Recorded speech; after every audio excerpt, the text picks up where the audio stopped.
Police पथकावर हल्ला केल्याने श्रीरामपूर पुन्हा एकदा चर्चेत आले। तपासणीसाठी श्रीरामपूर येथे आलेल्या पुणे जिल्ह्यातील तळेगाव दाभाडे येथील पोलीस पथकावर कोयते दगडाने हल्ला करण्याची घटना बुधवारी घडली। या प्रकारानंतर संतप्त जमावाला पांगवण्यासाठी पोलिसांना हवेत गोळीबार करावा लागला। या घटनेनंतर श्रीरामपूरमध्ये पुन्हा तणाव पसरला।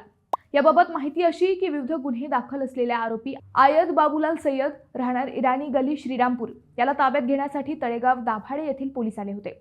स्थानिक पोलिसांची मदत घेऊन हे पथक बुधवारी दुपारी 2 वाजेच्या सुमारास इराणी गल्लीत गेले।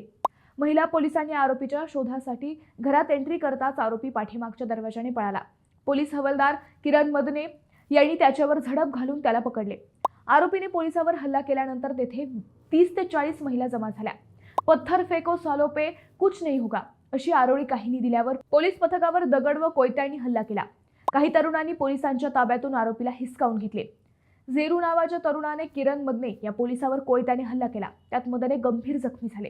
जमाव हिंस्र होत असल्याचे पाहून पोलीस उपनिरीक्षक मोहारे यांनी स्वसंरक्षणार्थ हवेत गोळीबार केला।